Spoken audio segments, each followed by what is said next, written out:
Witajcie na kanale Plecak i Droga w drugim i trzecim dniu w Santiago de Compostela. Za mną 38 dni wędrówki i niespodziewanie trudna noc. Choć dotarłam do celu, Santiago wystawiło moją pokorę na próbę. Ze względu na brak wolnych miejsc, noc spędziłam na dworcu autobusowym. Jest 8:04. Jestem niewyspana i potwornie zmęczona, ale moje nogi same niosą mnie w stronę katedry. Dzisiejszy dzień to czas pożegnań z przyjaciółmi, których poznałam na szlaku, z tym magicznym miastem i z samym świętym Jakubem. W tym odcinku zobaczycie słynne Botafumeiro, targ rybi, uliczki Santiago. Zostańcie razem ze mną do końca tej przygody. Ruszajmy na ostatni spacer po Santiago. No to się stało to najgorsze ze scenariuszy, że nas wygonili z dworca, bo na początku zabraniali nam cały czas spać. Ja nie spałam, ja siedziałam i sobie słuchałam, oglądałam filmy, ale inni nie mogli wytrzymać i się przewracali, zasypiali na podłodze. I on kilkakrotnie, ten strażnik, nas uprzedzał i zwracał uwagę, że nie spać. Aż w końcu kazał opuścić dworzec. Wszystkich nas wygonił i zamknął. I siedzimy w tej chwili w takim przewiewnym rękawie, ma dach. W razie jakby padało, to będzie chyba jednak dla nas to schronieniem. Ale leciutko czuć, jak tutaj jest przeciąg i na dłuższą skalę obyśmy nie pomarzli całkiem. Młodzież się kręci, chodzi w to i z powrotem. Oni mają noclegi, to na pewno nie są pielgrzymi na 100%, są z tych koncertów pewnie. Jest mnóstwo młodzieży, ale obok nas jeszcze są dwie dziewczyny, które są z plecakami i też nie znalazły noclegu, także jest dużo. Wyobrażam sobie na mieście ile osób. Tylko na mieście nie chciałabym być teraz, bo jednak co chwilę pada, grzmi i błyska. No, dziewczyny właśnie idą z parasolami, no to znaczy, że padało. Nie, to niedobry pomysł.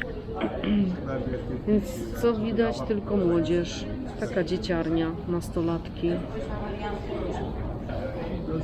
Takie mam kamino, taka przygoda.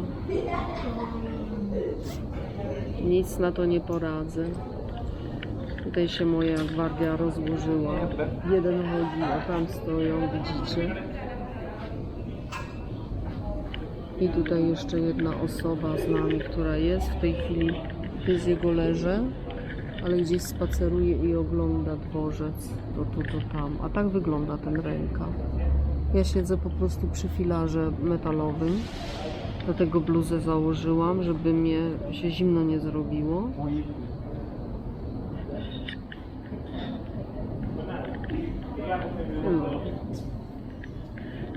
Musimy jakoś przetrwać noc. Która jest?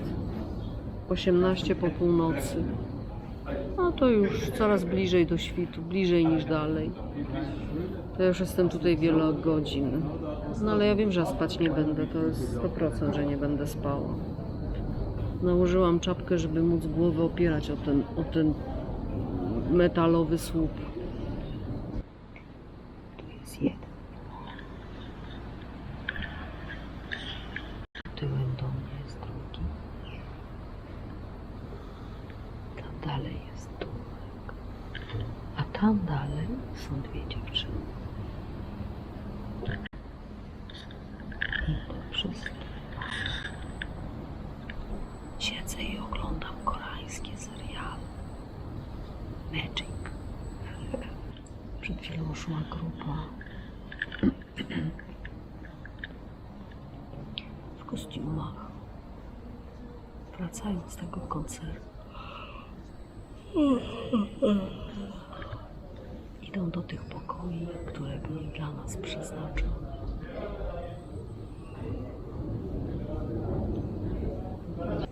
Zobaczcie, jest 4:30. A tutaj przybyło do nas dzieciaków. Przychodziły z imprez. My tu jesteśmy stała gwardia. Tam te dwie dziewczyny dalej śpią. Jeden chłopak też tu był, ale poszedł już. Muszę przyznać, że bardzo pełno. To mamy jeszcze jednego. Muszę przyznać, że bardzo dużo młodzieży. Dziewczyny ładnie poubierane, prawie nago. Bo mają szorty poubierane aż do pupy. I wali tej młodzieży. Cały czas, po prostu cały czas idą. Nie da się nawet zdrzemnąć. Bo ciągle ktoś idzie, rozmawiają, hałasują, szeleszczą. I wszystko słychać.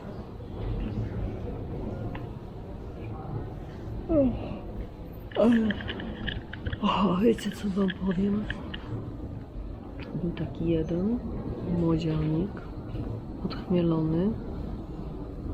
I nas jeszcze tak nie było, taka nas tutaj duża grupa, ale uznał nas za bezdomnych żebraków. I do każdego podchodził i rzucał pieniądze. Dostałam euro.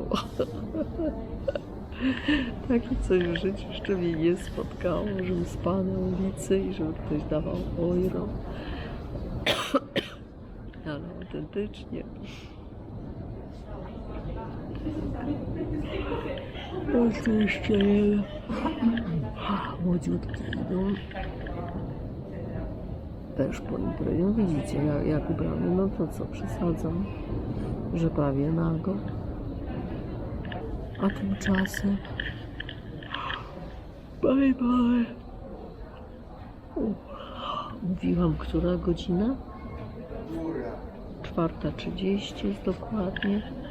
I cały czas wieje, tak delikatnie, ale wieje. No bo te ściany to nie są ściany, to jest tylko taka siateczka żółta.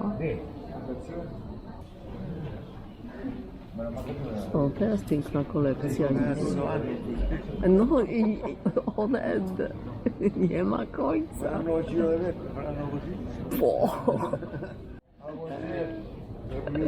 Jak oni pięknie mówią. Dobra, kochaneńcy, na razie. Dzień dobry kochani. Mamy 17 czerwca, jest godzina 8:04. Ja sobie teraz będę spokojnie spacerować.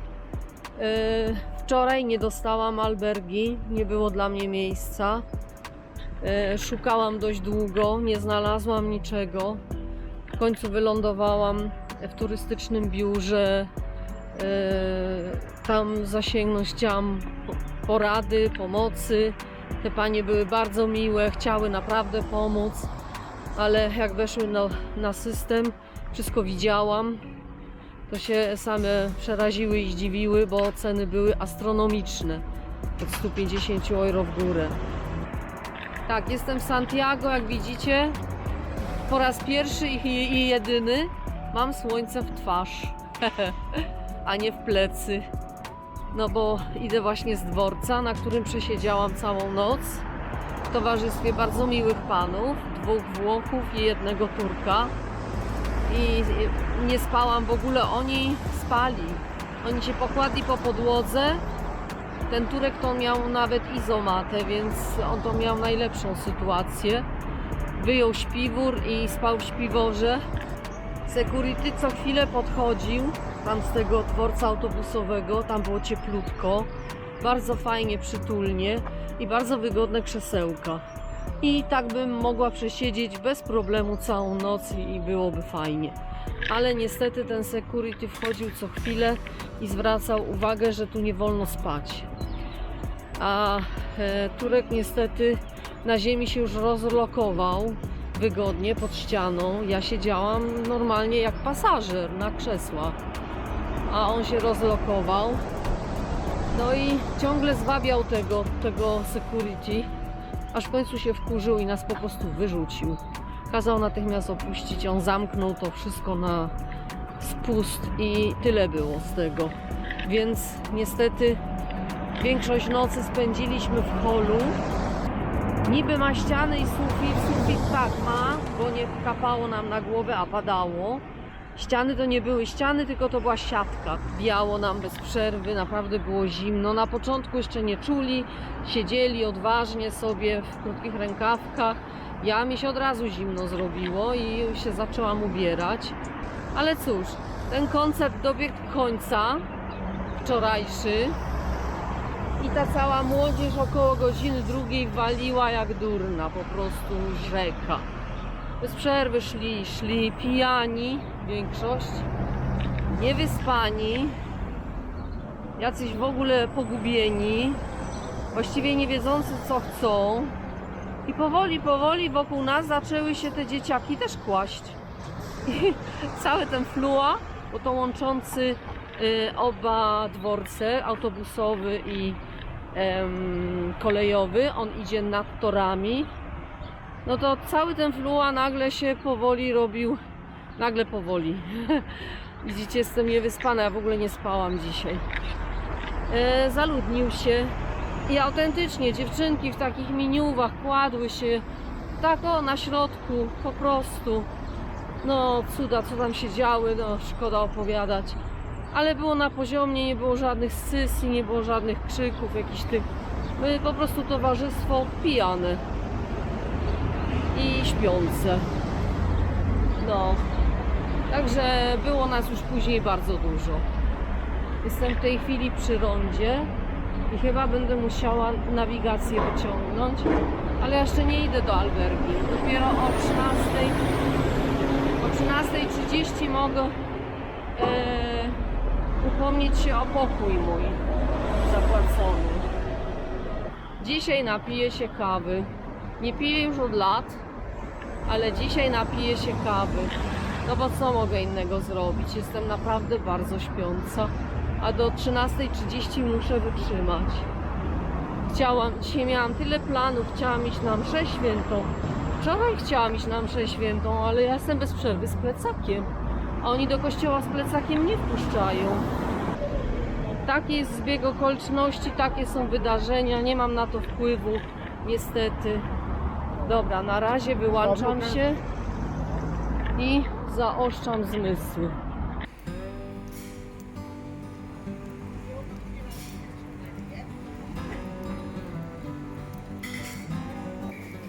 Jestem w takim lokaliku blisko centrum, gdzieś tam katedra jest, zaraz będę jej szukać. Nie powinno być trudne. Tortilla zamówiłam z kawą, z mleczkiem. No i złamałam zasadę, piję kawę po tak długim czasie. Muszę. Jestem nieprzytomna, nie spałam dziś w ogóle. Mam nadzieję, że będzie smaczne. Jest ciepłe, to jest dobrze, bo kiedyś dostałam zimne. Orison dostałam zimne i to w ogóle mi nie smakowało.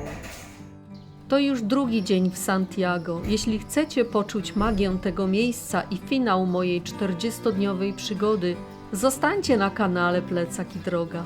Każda subskrypcja, komentarz i kciuk w górę to dla mnie najpiękniejsza nagroda za te setki przebytych kilometrów. Zapraszam Was, wędrujcie ze mną. Stało w nocy, bo tu jest wszystko mokre, albo oni zlali ten plac, ale zobaczcie, tutaj Decathlon coś szykuje.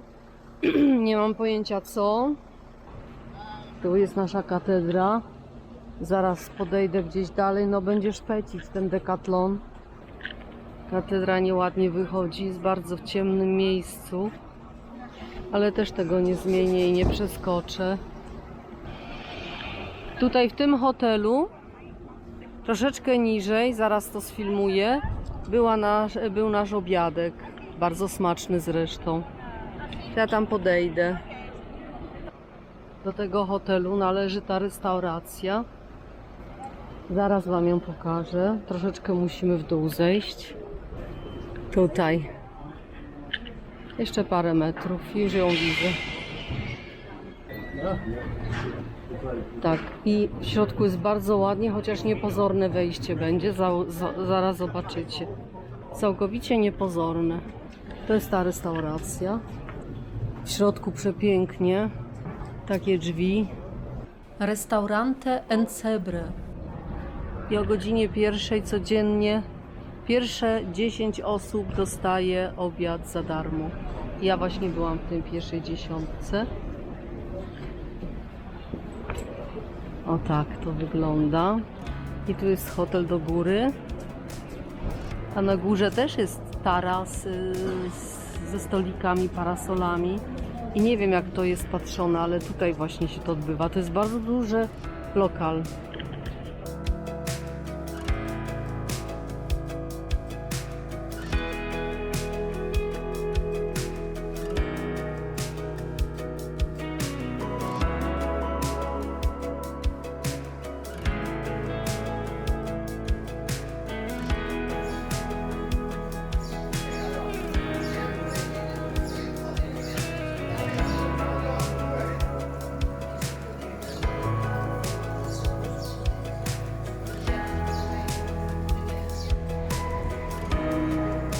A tu katedra z jeszcze innej strony. A chyba wczoraj tędy wychodziłyśmy, tylko nie pamiętam jak to było. Jeszcze jest czas na mszę, ale już powoli się tutaj zbieram. Mam nadzieję, że nie usnę w czasie mszy i nie będę głośno chrapać, bo ja dzisiaj nic nie spałam. A już jestem z Koreanami umówiona pod katedrą o 1:30. Tym razem spaceruję swobodnie, bo I To-kyung podpowiedział mi, że 200 metrów od katedry jest oficyna de Correros i Citypack, gdzie za 3 euro mogę przechować mój plecak. I tak zrobiłam. Można też skorzystać z biura pielgrzyma, gdzie również za 3 euro przyjmują plecaki na przechowanie.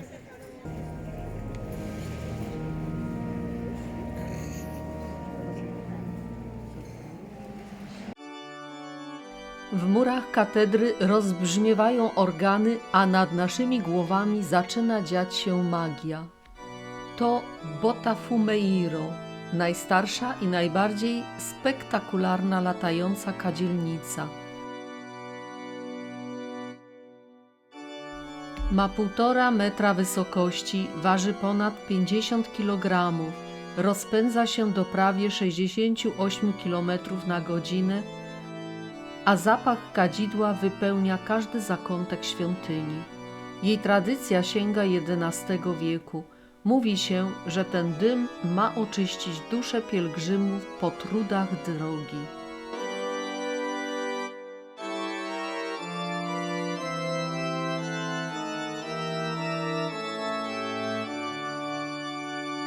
To najbardziej spektakularny symbol Santiago de Compostela. Widzieć to na żywo, po przejściu tylu kilometrów, tego nie da się opisać słowami. To po prostu trzeba poczuć.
No i powiedzcie mi, jak tutaj się znaleźć z osobą, do której nie ma się numeru telefonu.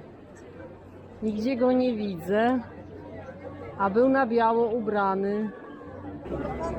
O, jak razi, mimo że nie ma słońca jakoś... A, bo byłam na mszy świętej, teraz mnie razi. Nie widzę go. To znaczy, że o 1:30 się umówiliśmy.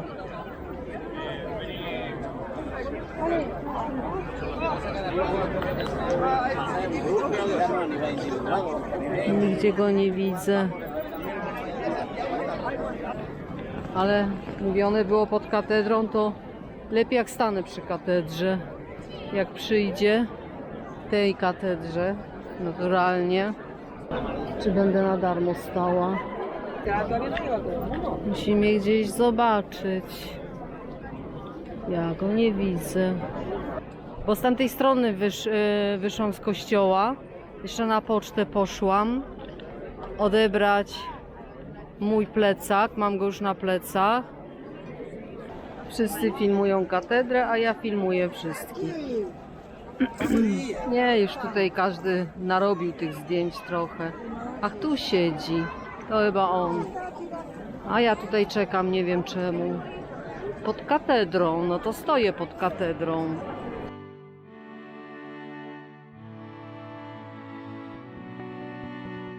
Nocleg znalazłam w albergue Seminario Menor.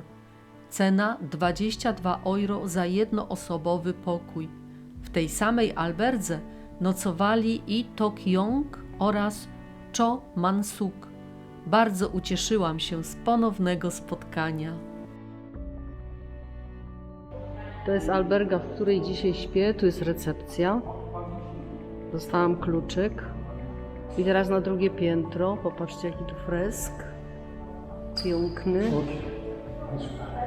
A. This is Joe. Joe? No, this is Joe. A. Perfetto. This is one. Yes. Zero. Yes. Two. I Tok Yong niósł mój plecak od samej katedry. Jest przekochany.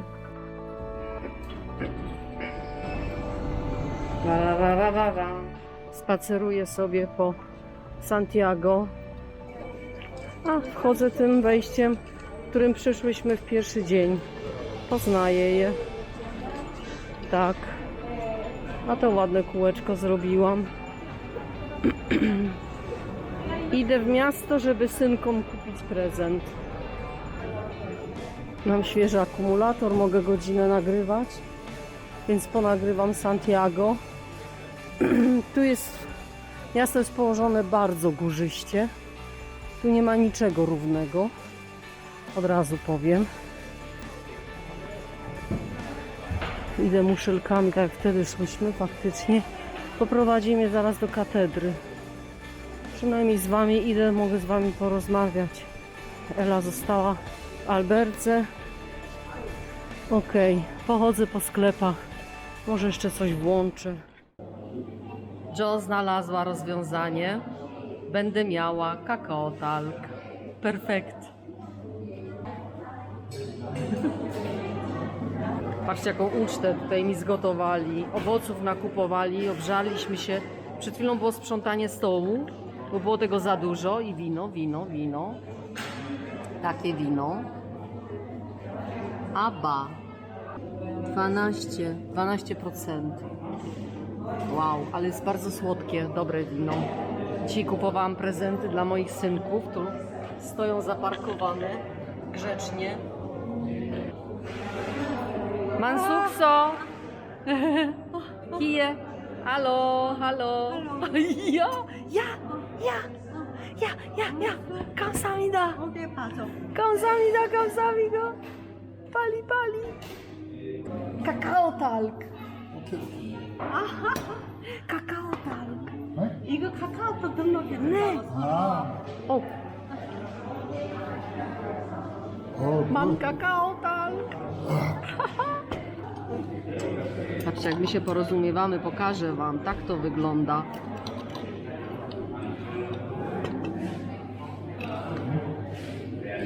Mogę teraz wysłać tobie zdjęcie na kakao talk?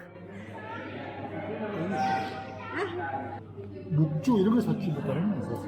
Wow, a to dla mnie pizza! I Tok Yong. Yong. I Tokio. O, laj. I Tokio. Barbara. Mancuk co? Mówiłaś, że jak wrócisz i będziesz ciężko pracować, to w przyszłym roku przejdziesz drogę portugalską, prawda? Ja też tak będę ciężko pracować i tutaj wrócę.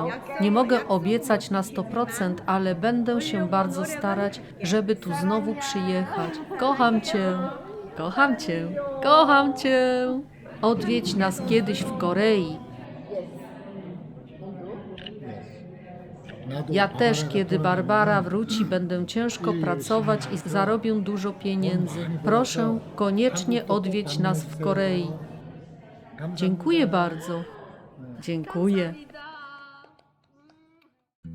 Piątek przyniósł upragniony spokój, ale jutro, sobota, 18 czerwca, dzień powrotu.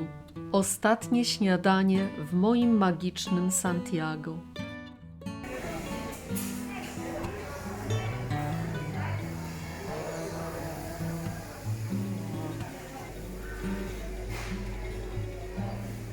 Z takimi okami ryby.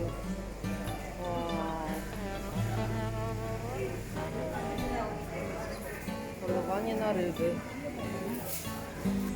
O, tak wyglądają muszle. Ela. Wow. A tu taki potwór. Ale super, żeś mnie tu przeprowadziła. Wow. Patrzcie, jakie raki, kraby i inne krewety. Oktapodia, miam, pyszne. Wow, ale ryb. I tam się zaczyna bazar z warzywami chyba. Z serami i co to widzę jeszcze? No, warzywa, chleby. A tu kwiaty. Duży bazarek, oj, z jakąś z taką wieżycą. A tam są chleby. Potrzebujesz chleb?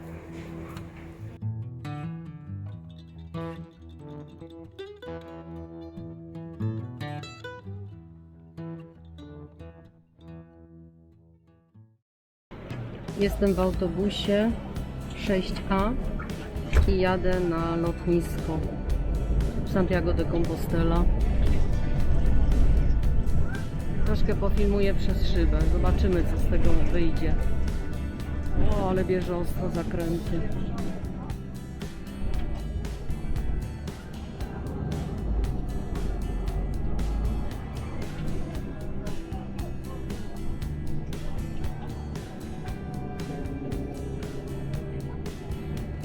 Pożegnała mnie Ela, odprowadziła mnie na autobus. Pożegnała mnie Jo, czyli Man Suk Song. Popłakała się. Dała mi w prezencie brązoletkę, a ona mi dała lusterko z masy perłowej. Bardzo ładne. Nie lubię pożegnań, nie lubię ostatnich dni. Jak przespałam noc? Dobrze. Spałam jak dziecko, wyspałam się, obudziłam się około 5 rano. To już te miejsce szłam na piechotę, przypominam sobie. Tu gdzieś było zejście, to tędy jedziemy, ale tak, bo myśmy szli koło lotniska. Peryferia Santiago de Compostela.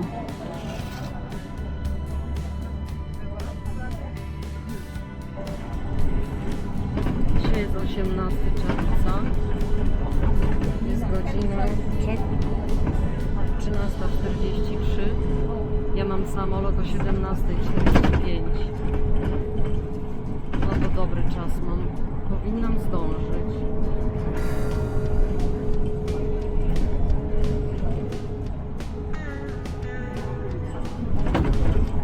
No, tutaj jadłyśmy botana. O. Tędy szłyśmy tym szlakiem, z tyłu rozpoznaję. Tam z tyłu, za domami. Tak blisko autobus jechał. Proszę, część idzie na lotnisko na piechotę? A to wygląda. Mama. Już wieżę lotniskową widać, że jesteśmy. Wow.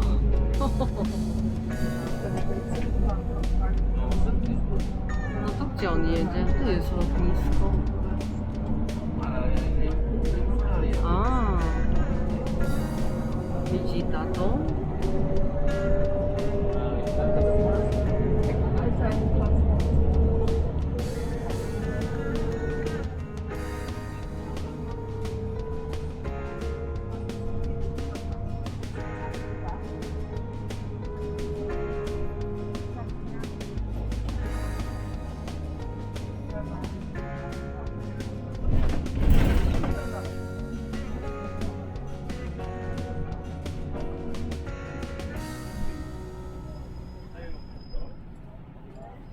Zobaczcie na lotnisku, jaka piękna makieta katedry z Santiago de Compostela.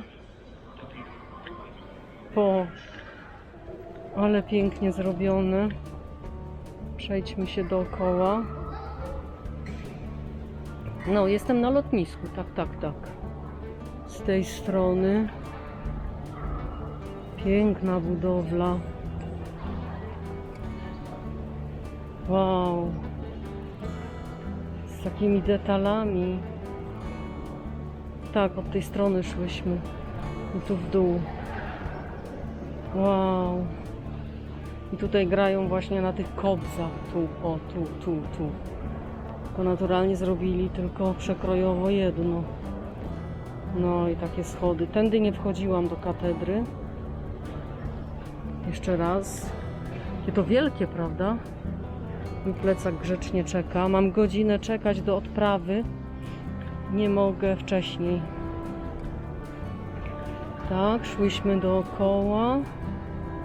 Tak, i tędy wchodziłyśmy. Popatrzcie, są te schodki, którymi wchodziłyśmy. A te główne schody wielkie, ich nie ma już. I tutaj bokiem się wchodzi i też pełno schodów tutaj jest. Oni naturalnie pozbyli się tego. Tylko tę samą budowlę. Ale tędy się wchodzi do kościoła w tej chwili z uwagi na to, że kościół jest w remoncie. I tamtą stronę remontują. Można wejść i zwiedzać naturalnie, ale główne wejście jest zamknięte. Piękna makieta, prawda? Tam widzę za plecami jeszcze jedną makietę, zaraz włączę. Nie wiem, co to za makieta. Po niemiecku nie widzę. Może tak wyglądało na początku Compostela. Bez po angielsku. Sfilmuję, ale ja nie umiem po angielsku. Nie, to jest za malutkie. To jest Unpublic Space. Nie wiem, nie zgaduję, bo nie wiem, co to znaczy. Może tak oryginalnie na początku wyglądało Santiago, gdzie pielgrzymi przychodzili. Nie wiem, z której strony pokazać, żeby lepsze światło było, ale światło jest wszędzie jednakowo złe. O, widać coś?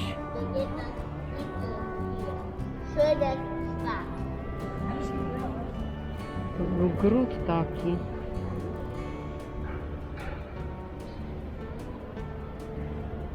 Diego González, coś tam Diego González. Się dzieci dwoje bawią. Ale nie wiem, o co chodzi.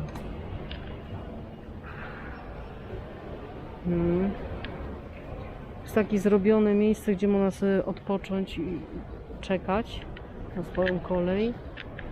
Tam są odprawy. To będę musiała jeszcze raz później podejść. Jestem na lotnisku. Już po odprawie. Plecak poszedł bez żadnych folii, zabezpieczeń. Ciekawe, jaki plecak dostanę później we Frankfurcie. Siedzę spięta, kto wie i mnie zna. Ja się strasznie boję latać. Sprawdziłam przed chwilą tabletki, które kupiłam. Głupiego Jasia. Pół godziny do godziny przed potrzebą. Jest dopiero 16:29. A ja mam odlot o 17:45.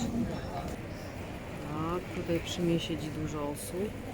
A tu z przodu właśnie jest przejście. Niektóre osoby musiały buty ściągać, paski. Ja zdjęłam moją ozdobę, ten krzyżyk. Od razu powiedziałam, że to jest metal, będzie piszczeć. Butów nie musiałam, bez problemu przeszłam, wszystko ok. Czy ja mam krzywe okulary? Nadepnęłam na nie, czy jak? Dobra, to na razie tyle. Teraz już tylko czekanie, ale to co to? Godzinka i już będzie na pewno wchodzenie na pokład samolotu. Na razicho.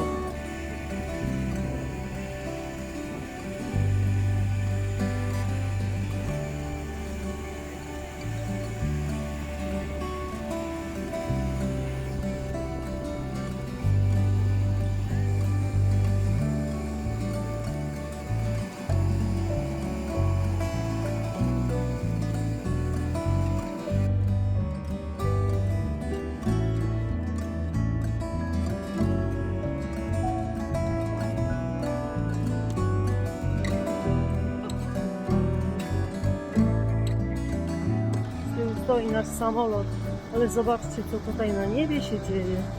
Jakie piękne. Wow. Jest. Teraz zrobię zdjęcie.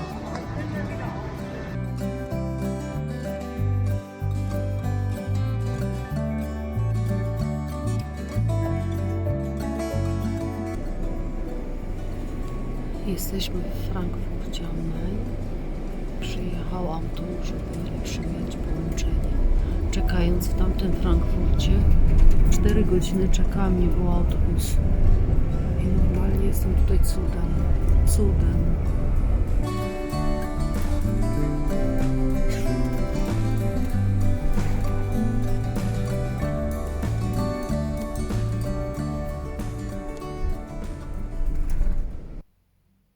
Który my mamy dzisiaj? 19 czerwca 2022, jest godzina 20:13. Niedawno wstałam, jestem jeszcze w piżamce. Wstałam wyspana. I wiecie co, jak oczy otworzyłam, w ogóle w pierwszej chwili nie wiedziałam, gdzie jestem. Własnego mieszkania nie poznałam. Drogę powrotną miałam bardzo skomplikowaną i powikłaną. Przede wszystkim sama zrobiłam wielki błąd. Wybrałam samolot i niby nie było to wcale takie trudne. Frankfurt. Człowiek od razu myśli o tym pięknym Frankfurcie, wielkim, wysokie budynki, wielgachne lotnisko. Zamówiliśmy oba bilety w 2 innych Frankfurtach. Bilet na pociąg miałam do Frankfurta am Main, a lot był Frankfurt-Hahn. Jakieś 120 km różnicy. Ta typowa Basia. To wypłynęło dopiero wczoraj na lotnisku. Stoję w kolejce do już wejścia na pokład samolotu i ja nagle patrzę, co oni tu piszą, coś tu mi się nie zgadza. Sprawdzam numer lotu, zgadza się z biletem. Ale to nie jest mine. Co ja zrobiłam źle? No i wtedy do mnie dotarło. Jeszcze za mną stało małżeństwo mówiące po niemiecku. Odwróciłam się, zapytałam. Potwierdzili. Zaczęły się telefony, stojąc w kolejce do już wejścia na pokład samolotu. Szczęście, nieszczęście. Zawiadomili, że jednak jeszcze nie i ludzie się porozchodzili, żeby usiąść, bo godzinę będzie opóźnienia. No to tą godzinę wykorzystywałam. Próbowałam się dodzwonić na oficjalną linię online Deutsche Bahn. Przepraszam, ja non-stop chrząkam i kaszlę. Nic z tym zrobić nie mogę, to już tak jest. Nie dodzwoniłam się, wielokrotnie próbowałam. Ten pan, który za mną stał z żoną, też próbował dzwonić ze swojego telefonu. Nie da rady było nikogo, tak. Nic z nim nie da rady zrobić. Nie przefrunę z jednego Frankfurtu do drugiego. Nie da rady. I jeszcze nie wiedziałam, co mnie czeka w tym pięknym Frankfurcie, w tym, gdzie lecę. Ludzie, wielka krytyka. Po co budują lotnisko, skoro nie zapewniają pasażerom odpowiedniego połączenia do innych następnych punktów? Powinien być dworzec, powinien być pociąg. Niby są autobusy, słuchajcie. Wysiadam na lotnisku godzina 21:06. Nikt mi pomóc nie może, bo to nie jest ich broszka, to nie jest ich branża, oni się nie zajmują autobusami. Ale proszę tam iść po lewej stronie przy wyjściu z lotniska, jest kiosk, tam oni są od biletów od autobusu. O, lecę. Siedzi dziewczyna w budce. Dzień dobry, mówię o co chodzi. Ona mi pomóc nie może, muszę iść dalej 500 metrów w drugą stronę lotniska. Za lotniskiem są przystanki i jeden z nich jest na Koblenz. A gdzie mam kupić bilet? No bilet u kierowcy. Dobra. O której jest ten autobus? W 11:30, 11:30. Godzina 9:06. Fajnie. Idę najpierw znaleźć ten przystanek z tym plecakiem. Dobra, co to dla mnie 500 metrów? Ha! Znalazłam przystanek zarośnięty. Wszystkie były zarośnięte, takie bidulki opuszczone. Już to na mnie zrobiło wrażenie. No ale powiedziała, że jest, to jej wierzę. Podeszłam, czytam. Nie ma takiego połączenia w 11:30. Jest 0:37 przed 1:00 w nocy. Bo ostatni był po 9:00. Gdyby ten samolot punktualnie przyleciał, to bym miała połączenie na Koblenz autobusowe. Ale nie przyleciał punktualnie. Godzinę miał spóźnienia i dokładnie godzinę później byliśmy, tak. Lot był bardzo dobry. Nie narzekam. Dolecieliśmy, no to już dobra, znalazłam ten Koblenz przystanek. Postanowienie, co robić. Pójdę z powrotem na Flughafen, na lotnisko, tam muszę poszukać jakiejś wtyczki i doładować sobie kamerę i telefon. No i znalazłam oczywiście tyle czasu, usiadłam, doładowałam sprzęt. I wróciłam tam naprawdę dużo wcześniej niż powinnam. Myślę sobie, a może jednak zajedzie o 11:30. Słuchajcie, 3,5 godziny czekam na ten samolot. Nie ma, autobus, autokar. Żadnego nie było w ogóle. Tyle tych przystanków zarośniętych było. Żadnego autobusu kompletnie. Normalnie dziura zabita dechami. Lotnisko. Bardzo dużo ludzi jest. Przed lotniskiem, na lotnisku. Chaos jeden wielki, bo prawie wszystkie samoloty miały spóźnienia. Więc tych ludzi się dublowało, bo przecież przyjechali z rodziny odebrać, bo nie ma połączeń. Wszyscy ludzie, większość była odbierana samochodami, dużo zamawiała taksówki, taksówki jeździły jak szalone. Prawda jest taka, że w końcu przyszła parka, to była mama z synem, syn bardzo taki nerwowy. Pyta mnie, czy mówię po niemiecku. Mówię po niemiecku. Pyta mnie o te autobusy. Ja mówię, no to pan nie tą osobę pyta, bo ja też tutaj czekam już 3,5 godziny. Mamo, idziemy, tu nie ma autobusu. Taki charakter miał. Słuchajcie, ta mama go bez przerwy uspokajała. Dobra, siadamy, też czekamy. No bo ten 37, dobra, no to się już uspokoił. Jest 37, ma być za ile? 23:01, tak? Dobrze liczę. No przed 1:00. Siedzimy i ja patrzę na zegarek, to już było po 1:00. Akurat odliczyłam, bo 6 po przyleciałam, że jestem 6 po 1:00 i mówię głośno, no że właśnie już jestem tutaj, czekam na autobus 4 godziny. Ten jak się nie zerwie, wyleci na ulicę, łapie pierwszy lepszy autobus. Mama patrzy, co się dzieje, ja też, o co chodzi. Od strony kierowcy podbiegł i autobus zatrzymał się na ulicy, pełny ludzi. Panie, jedzie pan do Mainz? A ten odpowiada głośno, bo to wszystko słychać, było noc już, wszystko słychać. Mówi, tak, jadę do Mainz. Mamo, mamy autobus, wsiadaj na środku ulicy. Ten kierowca otwiera drzwi, słuchajcie, jaka akcja. Ten z tymi walizami ładuje się do tego autobusu. A ja po prostu nie wiem, ktoś mnie pchał. Bez zastanowienia. No bo jaką mam opcję? Siedzę tu 4 godziny, mam dość.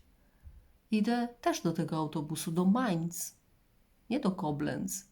To jest zupełnie inny kierunek. Myślę sobie, ale już lepiej, koło się kręci, nie? Siadam, nie mam biletu, nie mam nic, wariatka. I tylko słyszę, kierowca jeszcze jego pyta, bo on pierwszy, mama i ja. I pyta, a macie Państwo bilety? A ono odpowiada w liczbie mnogiej, że tak, mamy bilety, no bo on z mamą miał. Ale nie miał na ten autobus. Miał na co inny bilet. No i wsiedliśmy. Patrzę, poszedł do przodu. Aha, widzę, płaci. O, no to ja też idę do przodu, bo ja znalazłam tam w środku autobusu miejsce. Też tam głowy ludzi moim plecakiem wstrząsy mózgu porobiłam. Dobra, idę do tego przodu i mówię do faceta, do kierowcy, ja chyba do złego autobusu wsiadłam. A czemu? Bo ja potrzebuję do Dortmundu. Ja jestem z Hagen, koło Dortmundu to jest. A nie, to jest całkiem inny kierunek. Ja mówię, dobra, to mógłby mnie pan gdzieś wysadzić przy jakimś pierwszym dworcu? Ja sobie poradzę. Byle był dworzec. On mówi, no pierwszy dworzec jest w Mainz. No to niech pani siada na swoje miejsce i uregulujemy się, jak już dojadę do jakiegoś postoju. Nie teraz, jak prowadzę autobus. No to tak zrobiłam. Miło się jechało, komfortowy, naprawdę luksusowy autobus. Bardzo miło, o, aż mi błogo się zrobiło. No i w końcu zajechał do Mainz, zaświecił światło i mówi głośno, przystanek Mainz. Pół autobusu wysiadło, zabrało z luku bagażowego swoje walizy. Ja do faceta podchodzę i pytam, co mam zrobić? Jechać dalej do Frankfurtu am Main, czy tutaj wysiadać? A on od razu powiedział, od razu. Mówi, ja bym jechał dalej do Frankfurtu, bo tam jest wielki dworzec i ma pani większe szanse i większe połączenia. Tu nie. Na dworcu we Frankfurcie złapałam jednego pracownika, przypadkowo mi mignął przed nosem i pytam, gdzie jest główna hala dworca. A po co pani główna hala dworca? Bo chcę kupić bilety. No to tutaj są kasy. No to ja mu podziękowałam. Ach, nie zauważyłam, nie? No to idę do tych kas. A on do mnie, hola, hola, stop. Przecież te kasy są jeszcze zamknięte. Dokąd pani chce jechać? Ja mówię, że do Hagen. I coś słyszałam o jakimś bilecie 9 euro. 9 euro ticket. Jakaś akcja jest w Niemczech. Tak, potwierdził, że jest i on mi pomoże i on mi pomógł w automacie, mi ten bilet wydrukował. Tylko musiałam włożyć 10 euro, euro mi wydało, miałam bilet. Super, jestem już zabezpieczona. W informacji mi wydrukowali, jakie połączenie mam z tym biletem, bo nie możesz jechać ICE i takie te luksusowe pociągi, tylko Regional Express, Regionalbahn, takie zwykłe pociągi. Więc miałam chyba 3 albo 4 przesiadki w tym planie. 6:06. O, znowu kupę czasu czekania, ale już wiecie co, już było mi wszystko jedno, aby dotrzeć do domu. Ja miałam być za 2:01 w domu. A ja byłam, żeby was nie skłamać, dziś, tak, za 15:10, bo jeszcze z dworca zasuwam prędko z tym plecakiem. Ledwo powłóczyłam nogami, już zmęczenie takie wielkie, niewyspanie, siku mi się chce, głodna. Przepocona, bo gorąco, z tym plecakiem zasuwam do kościoła na 10. msza. Idę do mojego kościoła na mszę i podziękuję za to wszystkie wspaniałości, jakie mnie spotkały. Więc jeszcze ostatnie kaminowe wanderungi, takie szybka droga. Byłam spóźniona 4 minuty na tą mszę, więc byłam jeszcze taka brudna, nieuczesana, naprawdę tłusta cała ale myślę sobie, dobra, jechałam na Camino, poszłam do spowiedzi i do komunii, razem byłam z plecakiem na tej mszy, żebym dostała błogosławieństwo na całe moje wyposażenie. Wszystko, nawet wtedy jeszcze był namiot i izomatę, czyli materac. Wszystko było w tym plecaku. Był bardzo ciężki. Bez jedzenia i picia był 12 kilo. Dla mnie bardzo ciężki. Więc takie to miałam przygody. Jeszcze na mszy, jeszcze do komunii. Rzeczywiście podziękowałam. Do domu, wypakowanie plecaka zrobiłam. Jest w tej chwili chaos w mieszkaniu, jest wszystko wypakowane, nic nie zrobione. Śpiwór się wietrzy, leży na fotelu, wietrzy się. Później jeszcze raz go zawieszę na mojej bibliotece, niech sobie dynda z 1 dzień, a potem go spakuję do takiej siateczkowej, trochę większej powłoczki, żeby on już był spakowany, oddychający. Zastanawiam się prać. Chyba tak, będę prała, ale to jutro albo nawet i pojutrze. Ja muszę dojść najpierw do siebie. I ubrałam piżamkę i poszłam spać, a tu taki zapaszek, tu wykąpana, piżamka i luksus, ludzie. Bo po tych 6 tygodniach wszystko takie śmierdzące. Raz było tak, że miałam pranie zrobione, nie wyschło, do plecaka, do worka, do plecaka, te mokre rzeczy. I później jak wyjęłam, to taką stęchlizną śmierdziało. Nie mogłam tego ubrać, mimo że było wyprane, prałam jeszcze raz. Większość rzeczy prałam w rękach. Tylko 2 razy, tylko 2 razy użyłam pralki. To się nigdy tak nie dopierze. Nigdy. Ja czułam później na Camino, jak to było ostatnie 100 kilometrów i te fala tych ludzi z plecaczkami dziennymi, pluskwami na plecach, my to nazywamy. Jak uderzyła ta fala ludzi bez przerwy, ci chłopcy, te dziewczyny, te kobiety, w ogóle te osoby świeże, pachnące, kobiety wymalowane, słuchajcie, na Camino idą w pełnym makijażu, usta, oczy, jakieś fryzury nie wiadomo jakie. Tylko brakowało obcasów, wiecie, takich eleganckich do lokalu, tylko obcasy brakowało. Ale były też i wystrojone odpowiednio w takie panterki poubierane, no, kompletnie Camino. Także te zapachy tych świeżych ludzi, bo od razu czuć, kto jest te ostatnie 100 kilometrów, a kto maszeruje długo. To nogi od tyłu, ci co długo maszerowali, takie popalone łydki od tyłu, nie tyle łydki, tu niżej, prawie do kostki. Ja też tak mam. Słuchajcie, jestem normalnie na pandę opalona. Nie wiem, czy to będzie widać, jak teraz pokażę. Nogę spróbuję podnieść do góry. Nie wiem, czy widać. Widać coś? Ja nie widzę, bo musiałam przekręcić. Patrzcie, jakie ostatki odcisków. Ale jakie opalone. Skarpetki. I tak jestem cała opalona na misia pandę. Tu dekont, a reszta jest taka biała. Jak weszłam dzisiaj do wanny się wykąpać, mam lustro w łazience i siebie całą widzę, to normalnie się tak śmiałam, bo uda mam prawie tutaj tak wysoko opalone, a resztę białe. I jak mam nago, naprawdę misiu panda. Ale to nic. Aha, opalenie zegarkowe. A tutaj blada. Aha, teraz widzę. Ale tu zegarek. No. To wszystko jest nic. Ja szłam na Camino, a nie na plażę opalać się. I tak nie chciałam się w ogóle opalać. Dobrze, że twarz mi w ogóle, ta czapeczka z daszkiem mnie chroniła. Koleżanka miała czapkę z takim pełnym dachem. Ona ją zapomniała, zostawiła w którymś etapie Camino. 2 dni bardzo przeżywałam, bo to fajna czapka się okazała. 50 tych filtra przeciwpromieniowe i jej chroniło kark. A później kupiła, tak jak ja, czapkę z daszkiem, taką jasną kremową i popaliła kark. Jak to się stało, że mnie tak nie... To znaczy był okres, że mnie swędziało, czyli też miałam opalony.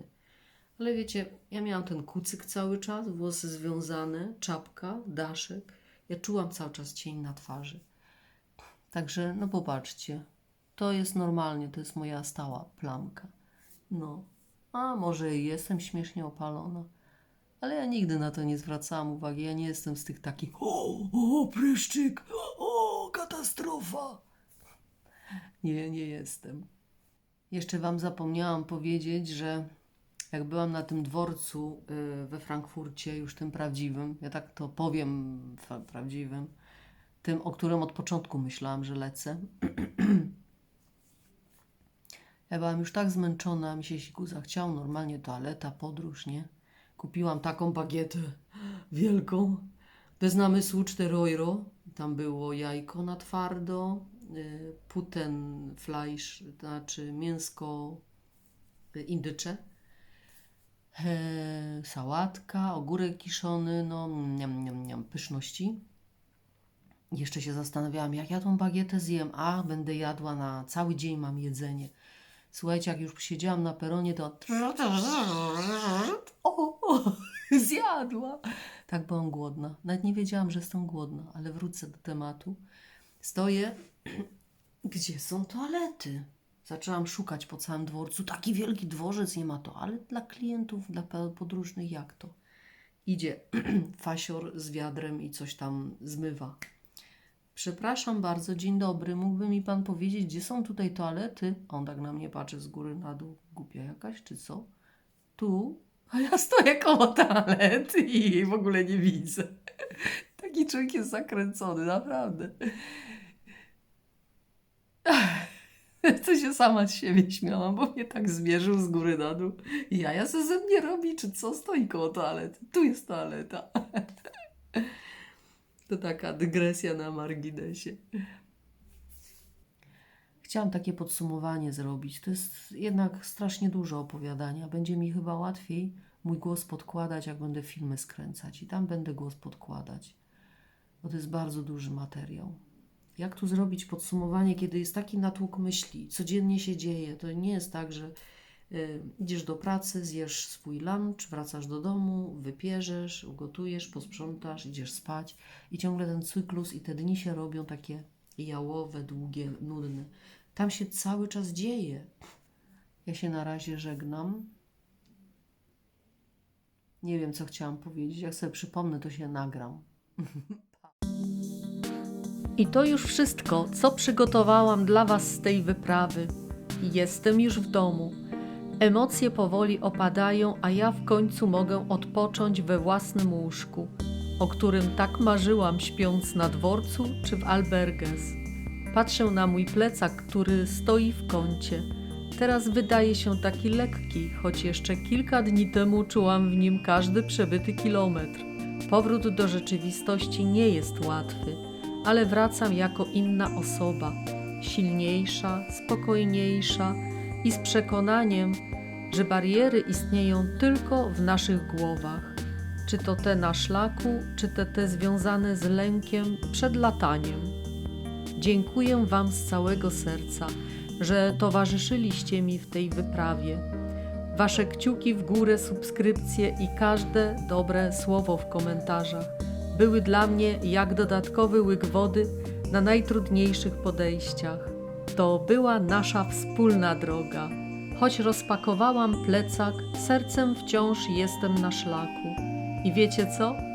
Już zaczynam tęsknić.